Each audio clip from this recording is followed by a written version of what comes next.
never stand in the morning. And who told the ocean you can only come this far? And who showed the moon where to hide till evening? Whose words alone can catch a falling star? Well, I know my Redeemer lives. I know my Redeemer lives. All of creation testifies this life within me cries. I know my Redeemer lives.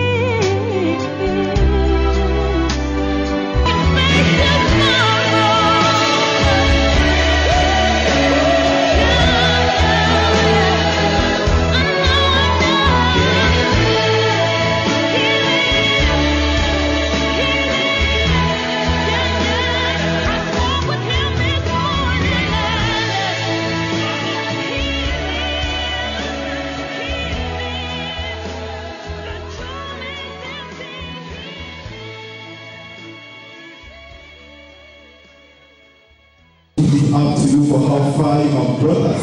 Indeed, Father, you are God, O God. You have really proven yourself real unto us, O God. Father, we thank you for how far you have brought us. Even as we go back, O God, may your presence go with us, O God. Father, we declare that even as we go back to our parents' campuses, O God, may we go there to affect lives in the name of Jesus. Father, we submit your supremacy and we say, Father, we acknowledge you, order our steps. In Jesus' name we pray, Lord, with thanksgiving. Amen.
consider myself a product of God's grace, and for which reason I am careful when I'm given this powerful object here.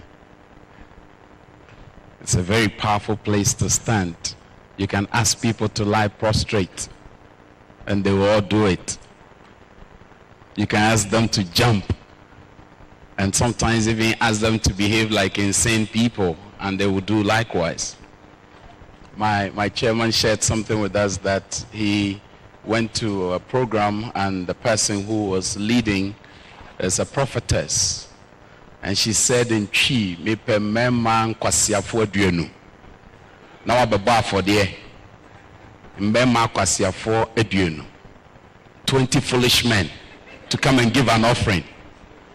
And there were over 40 men. And I said, "Oh God." So it tells you how powerful this particular thing is. But I pray that God's grace will be available tonight, and that God will speak to you, and you move out of your comfort zone and be challenged to do something for the kingdom of God. Shall we sing the song together? Captain of Israel's host. Please, let's be up and stand.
I would not follow rigidly the notes that I gave to GHAFES. I have observed that during the small group meetings, some of you are discussing the issue of occult, the issue of homosexuality, the issue of drugs. But I have been given a greater responsibility by Victor and his team to deal with a trilogy: sex, drugs, and occult. You may have all observed that the issue of Sakawa has gripped our nation in proportions that is unthinkable. But the Lord is still in control. You didn't say amen. Sometimes I wonder, you go to church and somebody say, "I was almost knocked down by the car," amen? And people will say amen.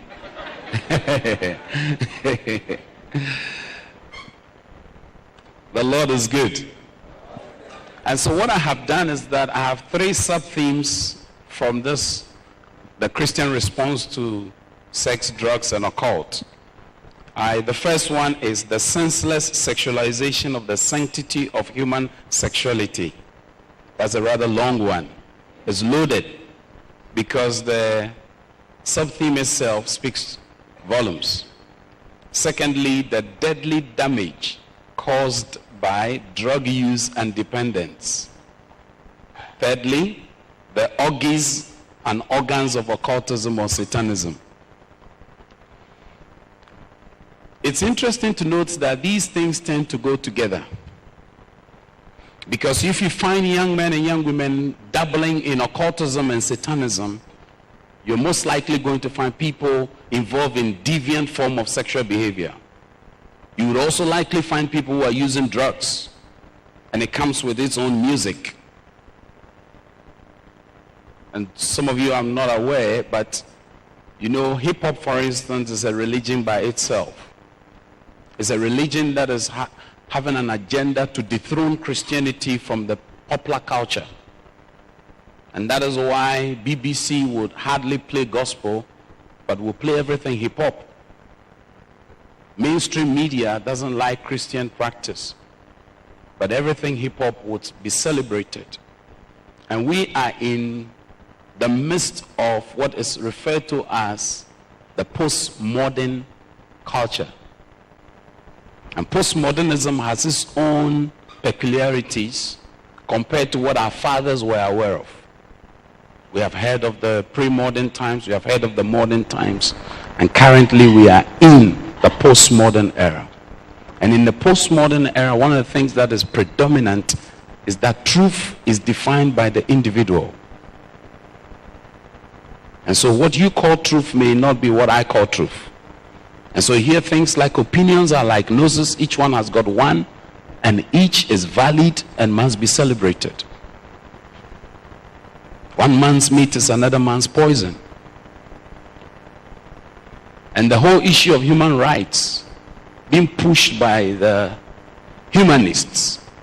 Those of you who have been observing or listening into the radio, you may have heard last week there was an interview granted by the president of the Humanists of Africa.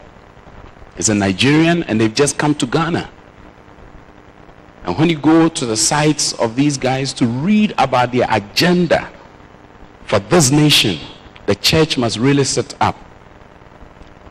Ravi Zacharias says that the time has come for Christians not to only give their hearts to God, but they must also give their minds to God. There are so many people who have given their hearts to God, but in their minds, other philosophies are reigning and ruling and governing their minds. Let me give you an example. Each one of you here believe you are created in the image and after the likeness of God. Is there any contrary view here? How many of you believe you are created in the image and after the likeness of God? Thank you very much. You go to school and you'll be taught about evolution theory. You'll be taught Darwinism. And I'm counseling young people. I counsel 25 young people every week. By God's grace, I've been involved in counseling young people the last 15 years. But August 20, I'll be 20 years in exclusive youth ministry. I have a lifetime calling to youth ministry. I don't see it as a transition to better ministries, because there ain't any better ministry anywhere. If God calls you, he calls you to stay put to your mission field. And some of the things I have heard from young men and young women today gives me cause for great concern for our nation. If you talk about sex, today there's wanton involvement of young people in sex. Talk about drugs, it is the same. You talk about the occult. In my office just about 3 weeks ago, I had a young boy in my office who would sleep at a cemetery. At the age of 18, he could touch the wall and disappear. 18 years. And he was raised up in a church. The question is, how come? A couple of years back, I had another young man in my office who belonged to an occult group, and what they did was to sacrifice virgins. They needed the token of the virgin covenant blood. Most young men and young women don't understand why God says stay away from sex until you're married. They think it's a joke. Because see, when the hymen is severed of a woman, that blood that comes is a token for covenant. And that is why you need to be careful what you're doing with your sex life. This young man, within a year, actually under a year, within that same year, he had slept with 25 young virgins. One young man. Because any time he slept with you and broke your virginity, that blood that came formed a covenant between the lady and the guru of the occult, what they will call occult grandmaster. And the result on this young lady with that will be that either she will become promiscuous or become a prostitute. And he has succeeded within a year breaking 25 young virgins. It's a pathetic situation. Unfortunately, this young man was sitting in church. I recall the day after a week or so of counseling, we have special times for prayer. And so I had invited him for the prayer. When we prayed, he just fell to the ground. After a while, he opened his eyes and said, "Where am I?" Meanwhile, he walked into my office all the way from Mamobi. And then he shared with us his story. Just 2 weeks ago, I had a rather experience, the first of its kind. I was in one polytechnic and I met a lady who, she and her boyfriend had decided to prove their love for each other. And this young man was the one who wanted to prove his love. In fact, I have their email here. And the guy said he wanted the lady to urinate for him to drink, to prove how much he loved her. And this guy actually drank the urine. Of course, you know that there is a doctor in Ghana here who does urine therapy. Supposed urine therapy. And so he drinks his urine. He keeps it overnight, days, and then he drinks it.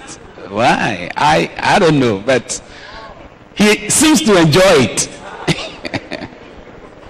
But for you, even the thought of it makes your mouth troubled. But may God give us all grace. You know, but the one I experienced 2 weeks ago was this young lady who had gone into a covenant with another Christian boy, and both of them are Christian. One evangelical Christian, the other Pentecostal.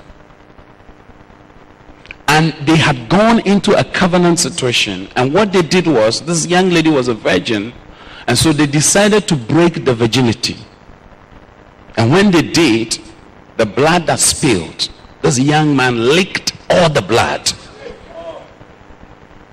He licked the blood, and as he was licking the blood, both of them, I have the words of their covenant typed. I'm talking about serious issues. They both recited the covenant to be each other's husband, wife, respectively, father, mother, respectively, lover, friend, respectively, till death do them part. And then the second part was an invocation of a curse on themselves if they did violate the terms of the covenant. Now, as I speak to you, this young lady has been proposed to by somebody who is a ministerial material. And he had no idea what this girl had gone through. And this bond had been formed between this young girl. But thanks be to God, 2 weeks ago, by the grace of God, that bond was broken. As we were praying for her, she was behaving like a snake, a rattlesnake. And we prayed, and the grace of God visited her mightily. She became drowsy. She just lay in the sofa. We left her. My team and I just went out. She lay there for about 10-15 minutes, woke up, and she said, I felt like snake moving out of my body. Now the devil is a liar. We as young men and young women must be careful what we do with our lives. I pray that the grace of God will hold you firmly. There are a few things you need to understand before I show you what I have on the screen. First, sex is not meant for boyfriends and girlfriends. Sex is not meant for would-be couples. Sex is meant for married people and ought to be kept honorable. You must honor sex. And so Hebrews 13 and verse 4 says, and I quote, marriage should be honored by all, and the marriage bed kept pure. For God will judge the adulterer and all the sexually immoral. It's very important to take note of the language that is used by the writer of the book of Hebrews. This afternoon I was telling my group that holiness is imputed upon us, but purity is our responsibility.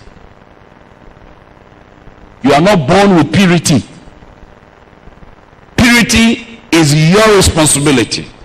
That's why God, through the Apostle Paul, tells Timothy, relating with the younger women with absolute purity.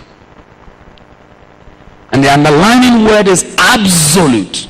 So in Hebrews 5, so Ephesians 5, it says there ought to be no hint of sexual immorality. A hint is like somebody degasses right now and it diffuses into the atmosphere. Before you realize, everybody go, There's a hint. You go to the chemistry lab, not a particle. Not a hint. The second thing I want to bring to your attention is that sex cements a man and a woman physically, emotionally, and spiritually. That is why a prostitute can become one flesh with another person. There are people, I've sat down in counseling with spouses who are sleeping with their husband or wife and they imagine they are with their ex-boyfriend or ex-girlfriends. I call it the shadow from the past. And it's distracting many marriages today. The factor of the X. I pray that God saves you from the X factor. In Genesis 2:24, he said, for this reason a man will leave his father and mother and be united to his wife, and they will become one flesh. Indeed, if you read Genesis very carefully, your generation is practicing something that you, as Christian young men and young women, ought to protect yourself from. And that is, we have become overly familiar with naked bodies. We're a generation that has become overly familiar with naked bodies. But when you read the book of Genesis carefully, he said the man and his wife were naked but not ashamed. That means the reverse ought to be an issue that you ought to be concerned with. If the boy and his girl are naked and unashamed, there is problem. It should be the man and his wife who ought to be naked and unashamed. I once was in Kumasi, one particular institution, and I stayed on the campus that day. They gave me one of the executive rooms. And in the morning I had woken up going to shower, and then here exited the bathhouse a brother and a sister. They had just finished taking their shower. And I was like, I was prompted to look at the gentleman's finger. And there was nothing to show that he was a married man. At least if you are married, even if you take the ring, there is some line that shows. Nothing on the lady's finger. So I asked one of my hosts that, why were these two people from the bathroom? He said, oh, these are Mr. and Mrs. on campus. Everybody knows them as Mr. and Mrs. I can assure you that it's happening among Christian people.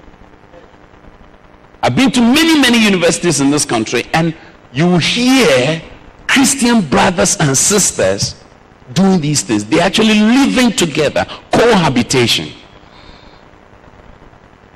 Don't even talk about obligatory cooking, where young ladies who are supposed to be born again Christian sisters cooking obligationally for brothers.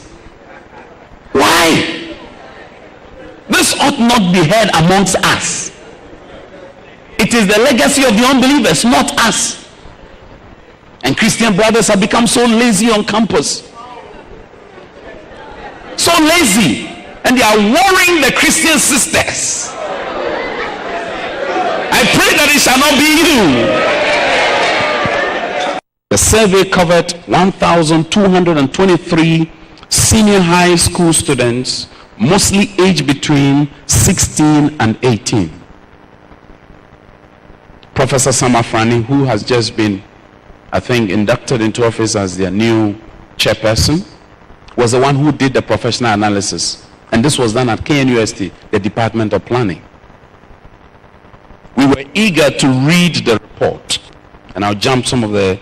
Curiously, what happens after death was one of the 4 major concerns of young people. What basic teaching we can give them to resolve the fear of the unknown.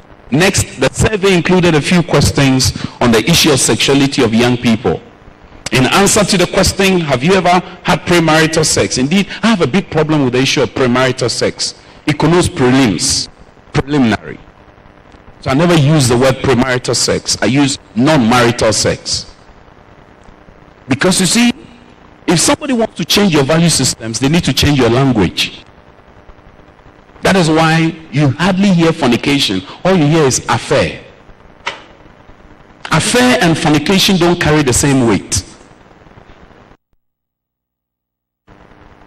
And now there is a new word that has been introduced. It's called experience. It diffuses any sense of sin and guilt, any sense of disgust. It takes it away. It's an affair. It's an experience. You don't want to miss it. I'm just reading an article from the UK that a friend sent to me. And a young 15-year-old girl goes to a party and invites 5 boys to have sex with her on a garden chair. And people were watching her.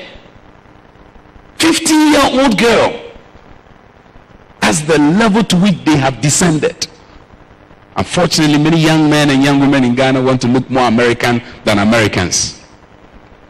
They are picking everything from America. You can't eat American food, watch American videos and movies and don't have American problems. Percent of the respondents have been sexually active. That word is also another word that these guys from this Planned Parenthood Federation are pushing. You see, nobody wants to look repressed. The opposite of sexually active is sexually repressed. Indeed, each one of you here is active sexually. You know you're active? You are like a live wire.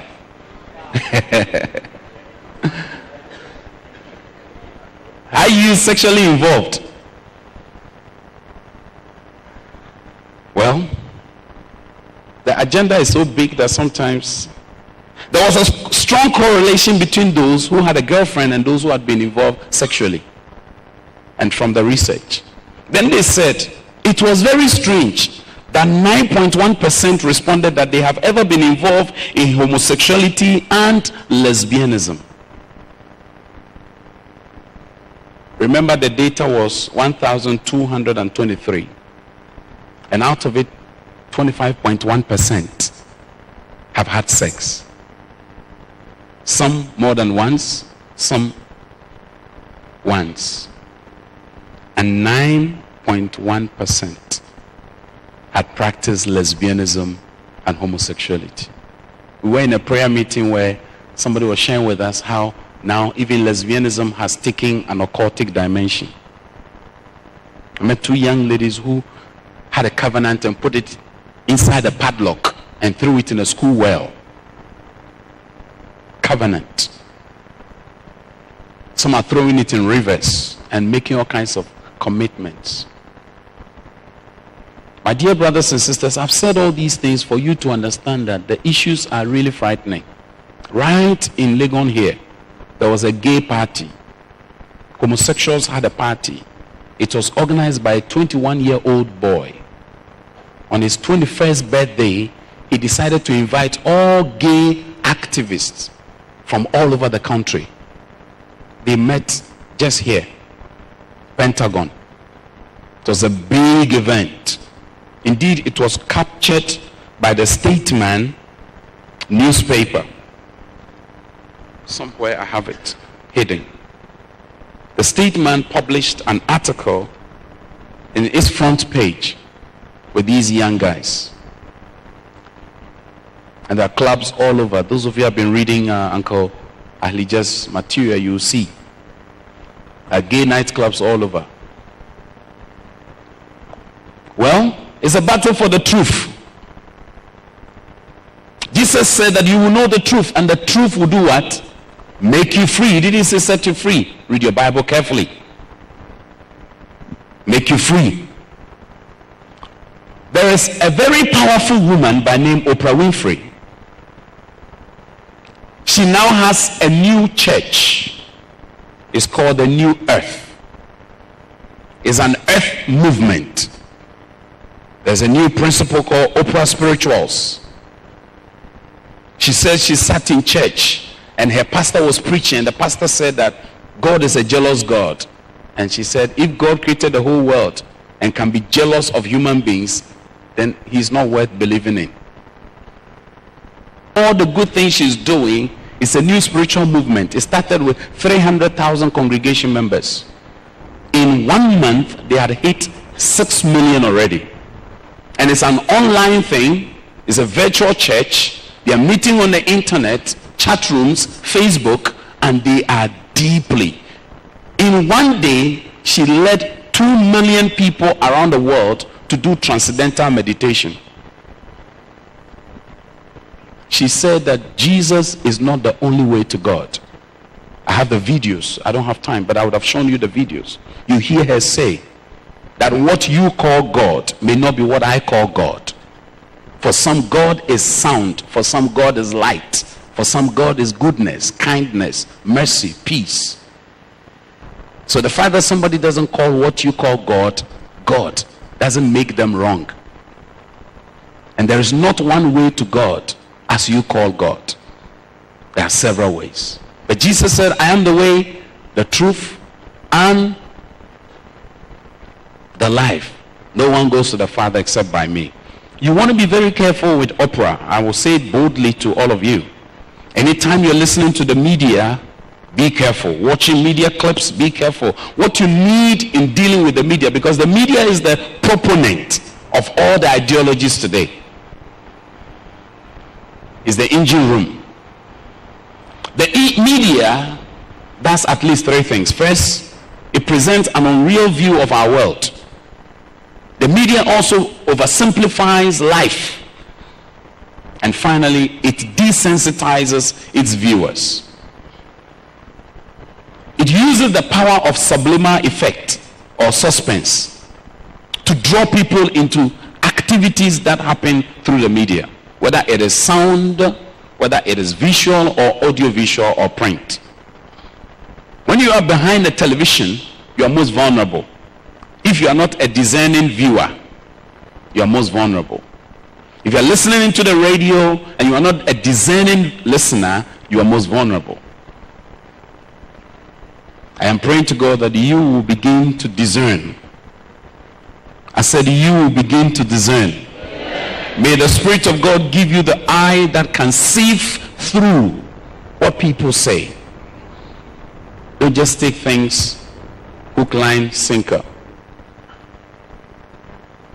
Now, what we're calling all of us to is that we must always be ready to make a defense to everyone who asks us to give the account for the hope that is in us. But with gentleness and reverence, we do this. 1 Peter 3:15. 2 Corinthians 10 and verse 5 says that we are taking every thought captive to the obedience of Christ. Our vision and mission must be to go to our friends and take them captive for Jesus Christ. There's something called worldviews. A worldview has another word called paradigm. Now, this is the definition that James Sear has. He says a worldview is a set of presuppositions which we hold consciously or unconsciously about the basic makeup of our world. What's your worldview about sex? Some people say sex is synonymous to love. So if you love me, you must have sex with me. Then I guess the prostitute will be the best lover, because they know how to have sex. If you're doing an English test and they write John 3:16 and the underlined word is love, and they say find words similar in meaning or appropriate to replace what is there, would you choose sex? Otherwise, that will read, for God so sex the world that he gave his only begotten son, that whosoever believes in him should not perish. So love is not synonymous to sex, neither is sex synonymous to love. A worldview is an integrated, interpretative set of confessional perspectives on reality, which underlies, shapes, motivates, and gives direction and meaning to human activity. It is a loaded statement. Now, each one of you holds a worldview about sex. Some believe that they could do outer course without intercourse, and it's not a big deal. Do you know what outer course is? Outer course ranges from eye contact to hand holding, to kissing, to fondling, to caressing, to fingering. That is outer. Everything you do minus penetrative sex. There are many young men and young women who have been made to believe that sex, the problem with sex is their genitals, and therefore all they need is a condom. I want to debunk that thing today. I had a very hot argument with the person in charge of the Ghana East Commission on 2 radio stations. And then he conceded, yeah, when it comes to young people, we must teach them abstinence. And I said, all the messages you show to young people only mentions abstinence in a whirlwind. Then you camp around condom use. That's where you build your tent. Because the condom companies have only one agenda: to sell their condoms. There's even discussion about producing condom dispensers in universities in Ghana here. There's a whole organization that are coming to this country, and their preoccupation is to make sure that your university washrooms have condom dispensers. They are reducing you to thinkingless human beings. If you feel for sex, just go grab a condom. Without thinking, you are not an animal, you are a human being. Your behavior is a product of your belief system. So when you go around there and see the woman who says, Abo osun omne ni nyonko, they don't fear germs. Because Abo osun, the bigger animal swallows the little one. It's a worldview. Now what so things were? God help us. God help us. Everyone has a worldview, whether you know it or you don't. You do have a worldview. There are people who are morally relativist, and they say it's relative. Truth is relative. This is relative. And these individuals have come into the arena of sex. Oh, as long as the two of you agree to have sex, it's okay. Because you are the ones who determine what is morally right or wrong. You hear them say things like, when it comes to sex, it's a private matter. Tell your friend it's not a private matter. When you go into the Akan language, indeed my friend Dr. Yapebi once said to me that when you go into our local languages in Ghana, there is no alphabet called C in any of our local languages. No C. So for us in Ghana, condom is not something we should even talk about to our young people. Because we don't have C in the alphabet.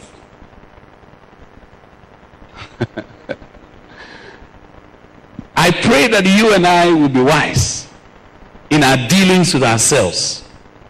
The way we carry ourselves must be carefully thought of. And don't be reckless in your behavior. Okay, let's move on. There's what we call religious infusion, and the theological word is syncretism. All religions are the same. You hear people say that, oh, our God and your God, we all worship the same God. Even some pastors on TV, because they want to become popular. Today the concept is that you must be a celebrity pastor. Celebrity pastor. They are craving for airwave, space in the media. And they say some kind of atrocious things. The things they say sometimes are really mind-boggling. Oh, Jesus and Muhammad are in the same category. Who said that? How on earth? How can Muhammad and Jesus all be in the same category? And these days there's a trend. Let me quickly chip this in. Many young Christian ladies are getting into relationship with Muslim young men. This final year group alone, I've had 7 of those cases from different schools.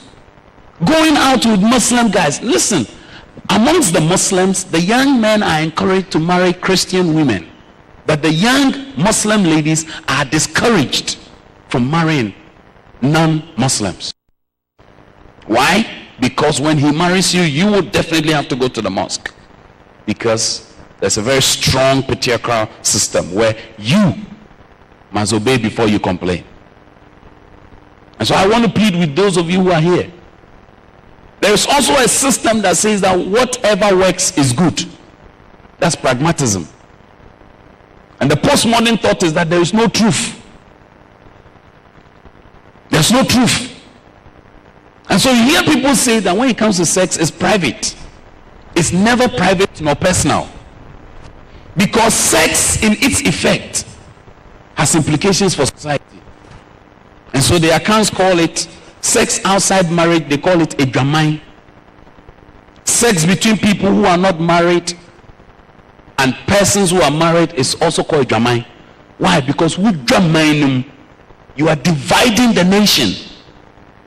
And do you know, as you sit there, you are a nation? If you are not, then 1 Peter is not right. You know what 1 Peter says? You are a royal priesthood, a holy nation, a peculiar people. When he uses the word people, the etymology is that people groups. You are a people group.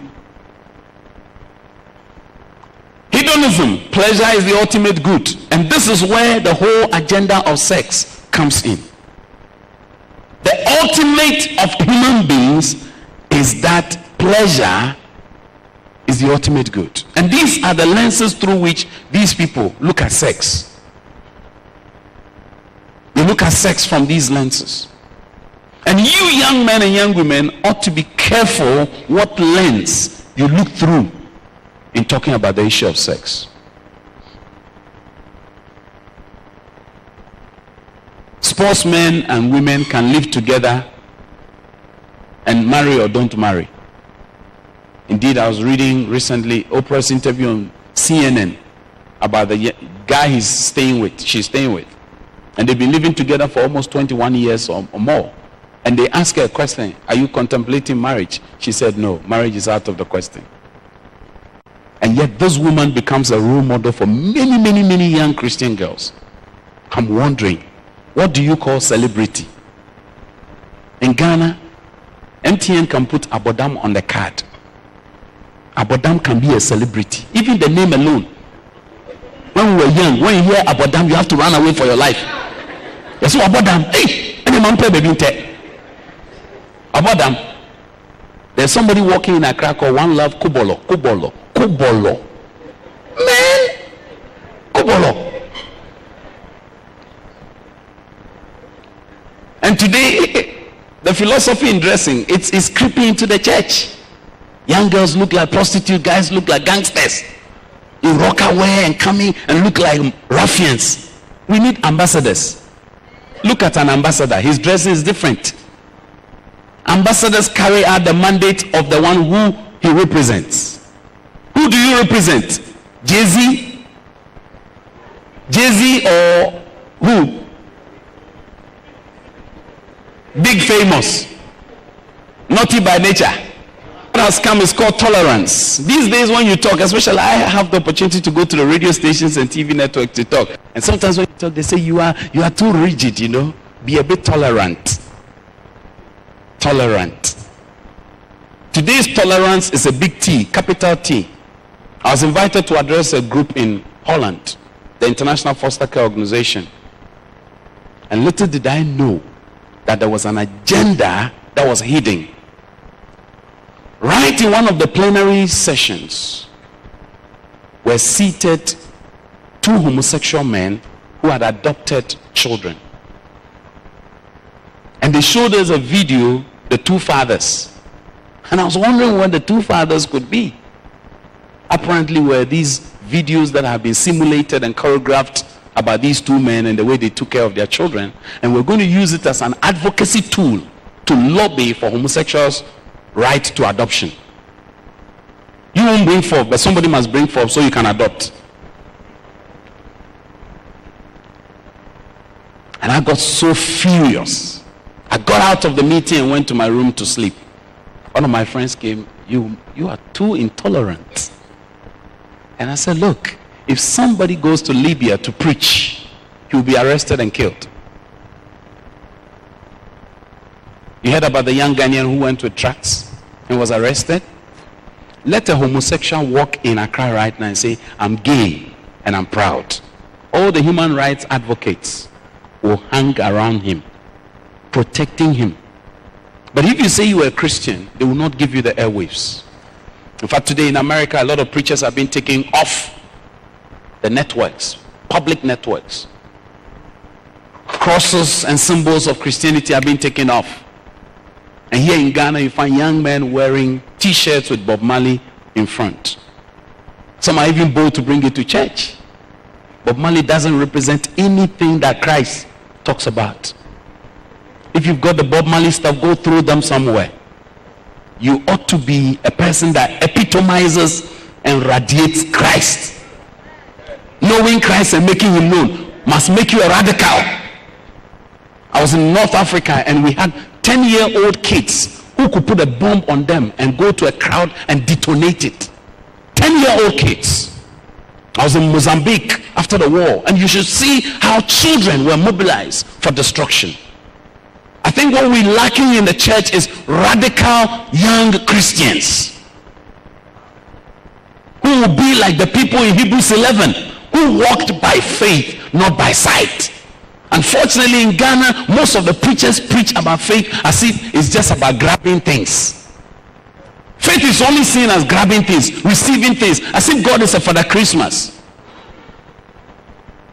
But go and read Hebrews 11. Those people by faith, they obeyed God even when it was inconveniencing.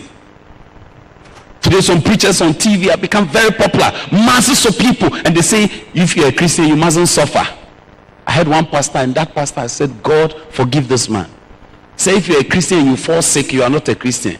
Say, is that where we have gotten to? I was in Israel in April. We went to the house of Peter where Jesus went. And Peter's mother-in-law was sick. And Jesus was there.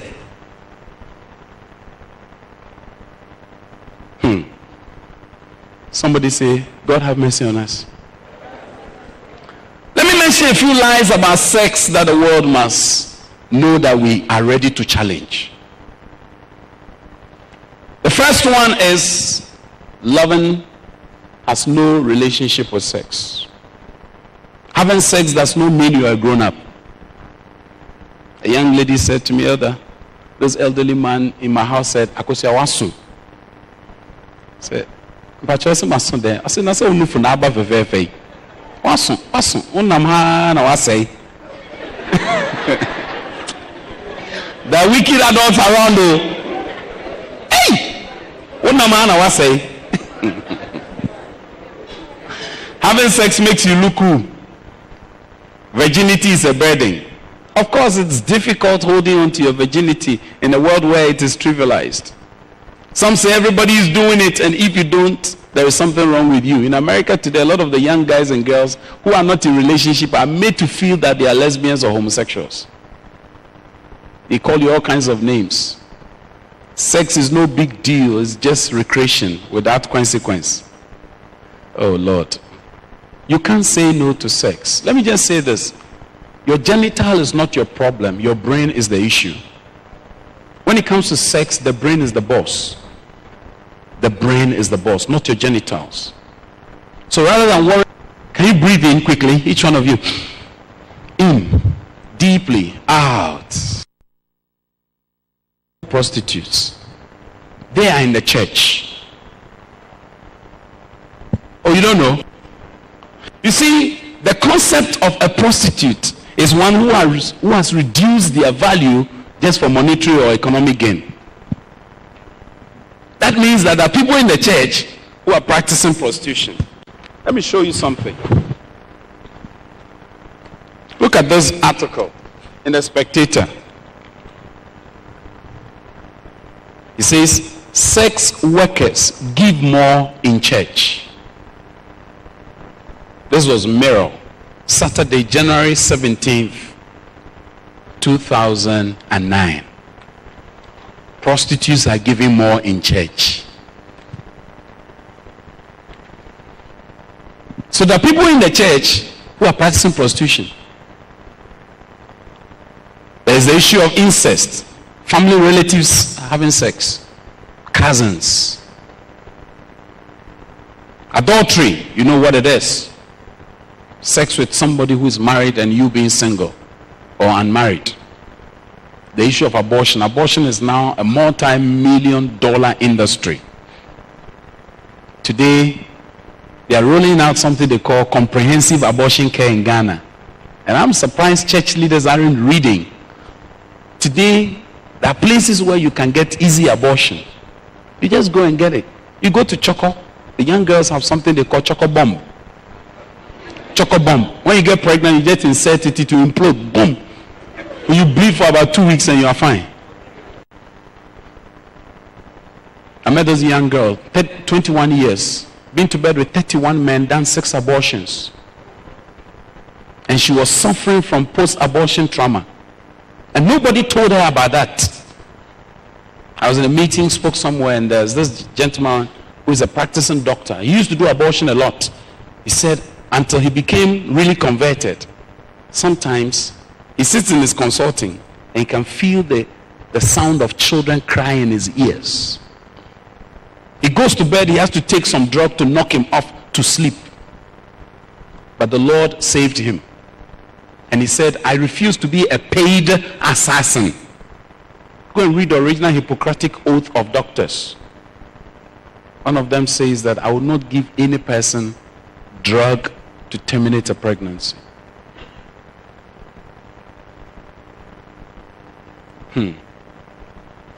Fetishism. People hold fetish to all kinds of things. Pornography. Unfortunately for you, the printer failed us because you didn't have the comprehensive write-up on pornography. But it's going to be put on the website. Go and pull it. Because it is one issue that is wreaking havoc in the church. Many young guys and girls are getting hooked onto pornography. You may have recently heard the story of the Kofodia flowers, which came on the radio. Unfortunately, the guy who did that video is a Methodist University student. Too bad. Too bad. And right on Legon campus here, 3 girls did a lesbian video. On KNUST campus, there was a video there, a porn video, which came up after the Nigerian boy was killed. Porn is all over. People have them on their cell phones. Last year, a young lady takes a picture of a genital and SMS it to a married man with the inscription, this hole is waiting for you. A young lady. And this was picked by the gentleman's wife. And it almost destroyed the marriage. And this young girl is a tongue-talking, supposed to be tongue-talking, demon-chasing believer. And I'm wondering, where are we heading? Where are we heading, church? There are people who are sitting in the church caught up in masturbation, and they say, well, once I didn't go to have sex, it's okay. It is called autoeroticism. Autoeroticism. Solo sex. You are like somebody flying on autopilot. Ooh. Autopilot. Sex is meant to be between a husband and a wife. It's not meant to be a solo endeavor. You see, the thing with masturbation is that all the people who write and justify, there's even a preacher in Ghana here who has written a book justifying masturbation. One young guy who had been battling with pornography for almost 7 or 8 years, we've been helping him small to recover. He goes to church one Sunday and his pastor stands in the pulpit and says that all the young people who are going to marry, I have some gift for all of you. He had gone to collect these 15-in-1 pornographic videos, going to give it to young couples, and he is bold and unashamed to announce it in church. And this young man comes to my office the next day and says, Elder, I'm confused because I went to church, my pastor says he has pornographic videos for the young couples to be, that they should watch before as a starter. God must come down. there's some whip that is going to come down chasing some people out of the pulpit.